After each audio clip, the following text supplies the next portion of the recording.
आखिर Jagannath ji gas cylinder लेकर कहाँ जा रहे हैं और खुद जगन्नाथ जी बहू के साथ गोबर क्यों उठा रहे हैं? एक छोटे से गांव में एक साधारण सी बहू रहती थी। नाम था गौरी। सीधी सादी, मेहनती और भगवान जगन्नाथ जी की सच्ची भक्त। हर सुबह सूरज निकलने से पहले वो आंगन में झाड़ू लगाती, फिर मंदिर के छोटे से कोने में रखी जगन्नाथ जी की मूर्ति के सामने दीप जलाती और हाथ जोड़कर कहती, हे प्रभु, मेरे घर में सुख शांति बनाए रखना और मेरी बच्ची को कभी भूखा मत सुलाना। गौरी का जीवन आसान नहीं था। घर में पैसे कम थे और जिम्मेदारियां बहुत ज्यादा।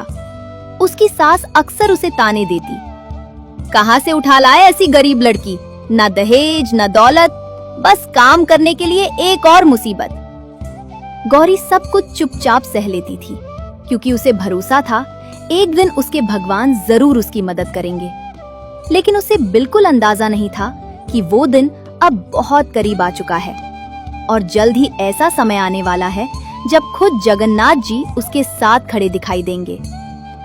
एक दिन सुबह गौरी रसोई में खाना बना रही थी। चूल्हे पर दाल चढ़ी हुई थी और वो अपनी छोटी बेटी के लिए रोटी बेल रही थी। तभी अचानक गैस की लौ एकदम से बुझ गई। गौरी ने घबराकर चूल्हे का नॉब घुमाया, लेकिन कोई आवाज नहीं आई। उसने सिलेंडर को हिलाया, पर वो पूरी तरह खाली हो चुका था। उधर उसकी छोटी सी बेटी पेट पकड़कर रोने लगी, माँ, भूख लगी है। गौरी का दिल कांप उठा। उसने तुरंत सास को आवाज दी, माँ जी, गैस खत्म हो गया है। सास ने गुस्से में अपने बेटे से कहा, जाओ तुरंत नया सिलेंडर लेकर आओ, घर में बच्ची भूखी है। पति तुरंत बाजार की ओर भागा। एक दुकान, दूसरी दुकान, तीसरी दुकान, लेकिन हर जगह से एक ही जवाब मिला, गैस नहीं है, पूरे शहर में हड़ताल चल रही है। शाम हो गई, अंधेरा छाने लगा, लेकिन गैस कहीं नहीं मिली। उधर घर में छोटी बच्ची लगातार रो रही थी। गौरी उसे गोद में लिए बैठी थी और उसकी आंखों से आंसू लगातार बह रहे थे। उसने मन ही मन भगवान से प्रार्थना की, हे जगन्नाथ जी, मेरी बच्ची को भूखा मत सुलाना। लेकिन उस रात घर में चूल्हा नहीं जला और सबको भूखे ही सोना पड़ा। गौरी को बिल्कुल अंदाजा नहीं था कि ये भूख उसे एक ऐसा रास्ता दिखाने वाली है जिससे पूरा गांव बदल जाएगा। अगली सुबह सूरज निकला, लेकिन गौरी के घर में अब भी सन्नाटा था। रसोई खाली पड़ी थी और उसकी छोटी सी बेटी कमजोर आवाज में फिर बोली, माँ, आज खाना मिलेगा ना? ये सुनकर गौरी का दिल जैसे टूट गया। वो चुपचाप आंगन में बैठ गई और सोचने लगी, अब क्या करूं, कहां से लाऊं खाना? तभी अचानक उसे अपने गांव की याद आई। उसे याद आया जब गांव में लकड़ी या गैस नहीं होती थी तो औरतें गाय के गोबर से उपले बनाती थी। उन्हें धूप में सुखाकर चूल्हे में जलाती थी और उसी से पूरे घर का खाना बन जाता था। गौरी की आंखों में अचानक उम्मीद की एक किरण चमकी। उसने मन ही मन कहा, जब गांव में ये तरीका काम करता था तो यहाँ क्यों नहीं? बस फिर क्या था, वो तुरंत उठी और घर के पीछे बने छोटे से तबेले की ओर चल पड़ी। वहाँ गाय खड़ी थी। गौरी ने धीरे से झुककर अपने हाथों से ताजा गोबर उठाया। उसके हाथ गंदे जरूर हो गए थे, लेकिन उसके इरादे बहुत साफ थे। वो गोबर को गोल गोल आकार देने लगी और एक एक करके दीवार पर चिपकाने लगी ताकि वे धूप में जल्दी सूख जाएं। तेज धूप थी, पसीना उसके चेहरे से बह रहा था, लेकिन वो रुकी नहीं। हर एक उपला बनाते समय उसके मन में सिर्फ एक ही ख्याल था, मेरी बच्ची भूखी नहीं सोएगी। उसे बिल्कुल अंदाजा नहीं था कि उसी समय कहीं दूर मंदिर में बैठे जगन्नाथ जी अपनी बड़ी बड़ी आंखों से उसकी मेहनत को देख रहे थे और मन ही मन मुस्कुरा रहे थे, क्योंकि बहुत जल्द वो खुद उस बहू की मदद करने वाले थे। दोपहर का समय था। तेज धूप में गौरी लगातार उपले बना रही थी। उसके हाथ गोबर से सने हुए थे और चेहरा पसीने से भीग चुका था। तभी अचानक पीछे से एक तेज और गुस्से भरी आवाज आई, बहू, ये क्या कर रही है तू? गौरी चौंक गई। उसने पलटकर देखा, सामने उसकी सास खड़ी थी, आंखों में गुस्सा और चेहरे पर तिरस्कार। जैसे ही सास की नजर गौरी के हाथों में लगे गोबर पर पड़ी, वो जोर से चिल्लाई, पागल हो गई है क्या तू? इस गंदे गोबर को छूकर हमारे घर को अपवित्र करेगी। गौरी डर गई, उसके हाथ कांपने लगे। वो धीरे से बोली, माँ जी, घर में गैस खत्म हो गया है, बेटी 2 दिन से भूखी है, इसलिए सोचा कि गोबर के उपले सुखाकर इसी से खाना बना दूं। लेकिन उसकी बात सुनते ही सास का गुस्सा और बढ़ गया। छी, अब तू हमें गोबर की लकड़ी से बना खाना खिलाएगी? इतने भी बुरे दिन नहीं आए हमारे। हर एक शब्द जैसे गौरी के दिल में चुभ रहा था। सास ने गुस्से में आगे बढ़कर दीवार पर लगे कुछ उपले जोर से नीचे गिरा दिए। फेंक दे ये सब, हम भूखे रह लेंगे, लेकिन ये गंदा खाना नहीं खाएंगे। ये कहकर सास पैर पटकती हुई अंदर चली गई। गौरी वहीं खड़ी रह गई। उसके हाथ अब भी गोबर से सने हुए थे और आंखों से आंसू धीरे धीरे बह रहे थे।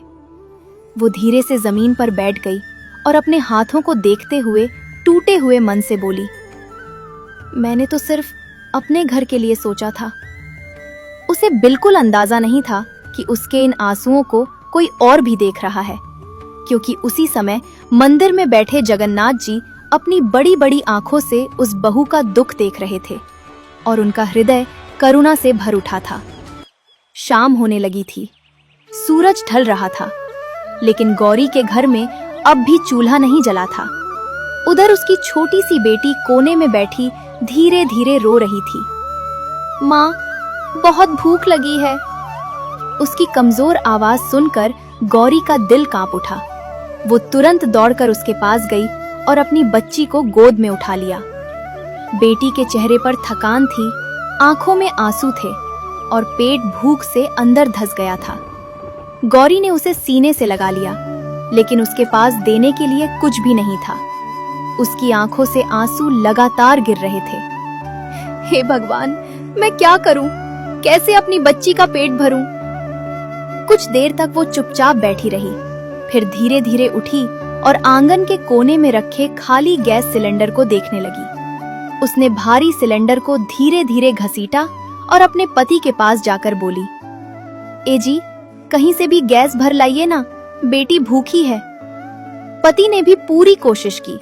वो सिलेंडर लेकर एक दुकान से दूसरी दुकान दौड़ता रहा, लेकिन हर जगह से एक ही जवाब मिला, गैस नहीं है, हड़ताल चल रही है। रात गहरी होने लगी, अंधेरा पूरे घर में फैल गया।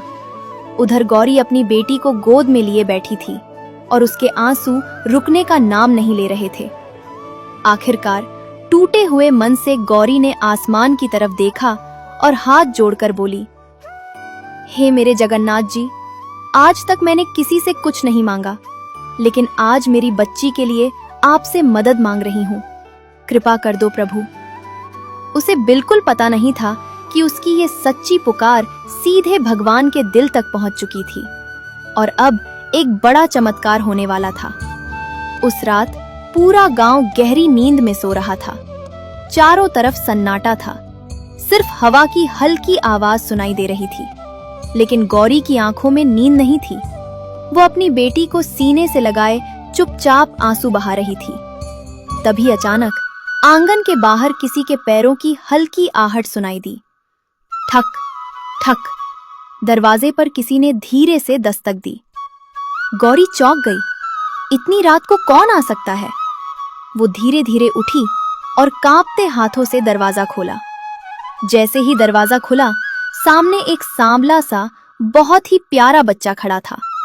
उसके घुंघराले बाल थे, बड़ी बड़ी चमकती आंखें थीं और चेहरे पर एक मीठी मुस्कान।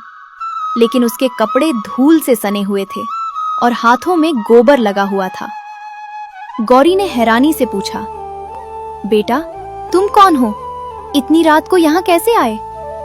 बच्चा धीरे से मुस्कुराया और मीठी आवाज में बोला, माँ, मैं तुम्हारी मदद करने आया हूँ। ये सुनकर गौरी और भी हैरान हो गई। तभी वो बच्चा आगे बढ़ा और बोला, तुम दिन भर अकेले मेहनत करती रही, उपले बनाती रही, अब मैं भी तुम्हारे साथ गोबर उठाऊंगा। गौरी ने घबराकर कहा, नहीं बेटा, ये गंदा काम है, तुम्हारे हाथ खराब हो जाएंगे। लेकिन वो बच्चा मुस्कुराया और प्यार से बोला, जब माँ अपने बच्चे के लिए मेहनत करती है तो भगवान भी उसके साथ काम करते हैं। ये कहते हुए वो बच्चा खुद झुक गया और अपने छोटे छोटे हाथों से गोबर उठाने लगा। गौरी स्तब्ध होकर उसे देखती रह गई। उसे बिल्कुल अंदाजा नहीं था कि ये कोई साधारण बच्चा नहीं, बल्कि स्वयं जगन्नाथ जी उसकी मदद करने आए थे। वो बच्चा बिना थके छोटे छोटे हाथों से गोबर उठाकर दीवार पर उपले चिपका रहा था और उसके चेहरे पर एक अजीब सी शांति और मुस्कान थी। तभी अचानक गौरी की नजर उसके चेहरे पर पड़ी। वही बड़ी बड़ी गोल आंखें, वही सांवला सा चेहरा और माथे पर हल्की सी चमक। गौरी का दिल जोर जोर से धड़कने लगा। उसने धीरे से पूछा, बेटा, तुम्हारा नाम क्या है? बच्चा मुस्कुराया और मासूमियत से बोला, माँ, लोग मुझे बहुत नामों से बुलाते हैं। कोई मुझे कान्हा कहता है, कोई जगन्नाथ। ये सुनते ही गौरी के हाथ कांपने लगे, उसकी आंखें फैल गईं और दिल में एक अजीब सी भावना उठी। वो तुरंत नीचे बैठ गई और कांपती आवाज में बोली, प्रभु, क्या सच में आप मेरे घर आए हैं? बच्चा बस मुस्कुराता रहा। उसने धीरे से गौरी के आंसू पोंछे और प्यार से बोला, डर मत बेटी, मैं हमेशा अपने भक्तों के साथ रहता हूँ। आज तुम अकेली नहीं हो। गौरी की आंखों से खुशी के आंसू बहने लगे। उसने हाथ जोड़कर जमीन पर सिर झुका दिया। उस रात एक साधारण सी झोपड़ी में भक्ति और विश्वास का सबसे बड़ा चमत्कार हो चुका था। लेकिन असली चमत्कार अभी बाकी था, क्योंकि अगले ही दिन पूरे गांव को पता चलने वाला था कि भगवान ने एक गरीब बहू का हाथ थाम लिया है। सुबह होते ही गौरी जल्दी जल्दी उठ गई। रात की घटना उसके मन में बार बार घूम रही थी। क्या वो सच में सपना था या सच में जगन्नाथ जी उसके घर आए थे? वो धीरे धीरे आंगन में गई और वहाँ रखे गड्ढे के पास खड़ी हो गई, जहाँ उसने गोबर और पानी मिलाकर एक छोटा सा टैंक बनाया था। उसने हिम्मत करके धीरे से पाइप को खोला और तभी पाइप से हल्की सी आवाज आई। गौरी की आंखें चमक उठी। वो जल्दी से दौड़ी और उस पाइप को चूल्हे से जोड़ दिया। फिर कांपते हाथों से माचिस जलाई, टिक, और जैसे ही उसने चूल्हे के पास माचिस लाई, एकदम साफ नीली लौ जल उठी। गौरी कुछ पल तक हैरानी से उस लौ को देखती रह गई। उसकी आंखों से खुशी के आंसू बहने लगे। वो तुरंत हाथ जोड़कर बोली, हे जगन्नाथ जी, ये आपकी ही कृपा है। आपने मेरी लाज रख ली प्रभु। अब बिना देर किए उसने जल्दी जल्दी आटा गूंदा और पहली रोटी बेलने लगी। कुछ ही मिनटों में गरम गरम रोटी की खुशबू पूरे आंगन में फैल गई। उधर छोटी बेटी दौड़कर रसोई में आई और खुश होकर बोली, माँ, आज खाना मिल गया। गौरी ने प्यार से पहली रोटी अपनी बेटी के हाथ में दी। उस पल उसे ऐसा लगा जैसे उसकी सारी मेहनत और सारे आंसू आज सफल हो गए हों। थोड़ी ही देर में गरम गरम रोटी और सब्जी की खुशबू घर के बाहर तक फैल गई। पास पड़ोस के लोग जो कई दिनों से गैस की परेशानी झेल रहे थे, धीरे धीरे गौरी के घर के सामने इकट्ठा होने लगे। एक औरत ने हैरानी से पूछा, अरे बहू, आज तुम्हारे घर से इतनी अच्छी खुशबू कैसे आ रही है? क्या सच में तुम्हारे यहाँ चूल्हा जल गया? गौरी मुस्कुराई और बोली, हाँ आंटी, भगवान की कृपा से अब हमारे घर में गैस बन रही है। लोगों ने जब आंगन में वो छोटा सा गड्ढा और पाइप देखा तो सबकी आंखें आश्चर्य से फैल गईं। धीरे धीरे पूरा मोहल्ला वहाँ इकट्ठा हो गया। सब लोग एक ही बात कह रहे थे, वाह बहू, तुम तो बहुत समझदार निकली। तुमने तो भूखे लोगों की जान बचा ली। ये सब सुनकर गौरी की सास एक कोने में खड़ी थी। उसके चेहरे पर अब गुस्सा नहीं, बल्कि शर्म और पछतावा साफ दिख रहा था। उसे याद आ रहा था कि कैसे उसने गौरी को डांटा था, उसे अपमानित किया था और उसके बनाए उपले फेंक दिए थे। धीरे धीरे वो गौरी के पास आई। उसकी आंखें नम थीं और आवाज कांप रही थी। बहू, मैंने तुझे बहुत गलत समझा। तू गवार नहीं, तू तो हम सबसे ज्यादा समझदार निकली। मुझे माफ कर दे। ये सुनकर गौरी की आंखों से भी आंसू निकल आए। वो तुरंत नीचे झुकी और बोली, माँ जी, आप ऐसी बातें मत कहिए, मैंने तो बस अपने घर और गांव के लिए किया है। उसी समय मोहल्ले के कई लोग गौरी से विनती करने लगे, बहू, हमारे घर में भी कई दिनों से खाना नहीं बना, क्या तुम हमारे लिए भी ऐसी ही गैस बना दोगी? गौरी ने बिना एक पल सोचे मुस्कुरा कर कहा, क्यों नहीं, मैं सबकी मदद करूंगी। और उस दिन से एक नया सिलसिला शुरू हो गया। जहां भी भूख थी वहां गौरी उम्मीद बनकर पहुंचने लगी। कुछ ही दिनों में पूरा गांव बदल गया। जहां पहले हर घर में भूख और चिंता थी, वहां अब हर आंगन में चूल्हा जलने लगा था। हर घर में गोबर गैस बनने लगी थी और हर चेहरे पर खुशी लौट आई थी। लोग अब गौरी को सिर्फ एक बहू नहीं बल्कि उम्मीद कहने लगे थे। उसी रात जब सब लोग सो चुके थे, गौरी फिर से आंगन में आई और हाथ जोड़कर जगन्नाथ जी की मूर्ति के सामने खड़ी हो गई। उसकी आंखों में आंसू थे, लेकिन इस बार वे दुख के नहीं बल्कि कृतज्ञता के आंसू थे। वो धीमी आवाज में बोली, हे प्रभु, उस रात अगर आप मेरे साथ गोबर उठाने नहीं आते तो शायद मैं हार मान लेती। आपने मुझे हिम्मत दी और मेरे घर की लाज रख ली। तभी अचानक आंगन में एक हल्की सी रोशनी फैली और उसी रोशनी के बीच एक मीठी और दयालु आवाज गूंज उठी, बेटी, मैं हमेशा अपने भक्तों के साथ रहता हूँ। जो मेहनत से काम करता है और दूसरों का भला सोचता है, मैं उसकी मदद जरूर करता हूँ। गौरी ने जैसे ही सिर उठाया, उसे कुछ पल के लिए वही सांवला सा प्यारा बच्चा दिखाई दिया जो उस रात उसके साथ गोबर उठा रहा था। और फिर वो रोशनी धीरे धीरे गायब हो गई। गौरी की आंखों से खुशी के आंसू बहने लगे।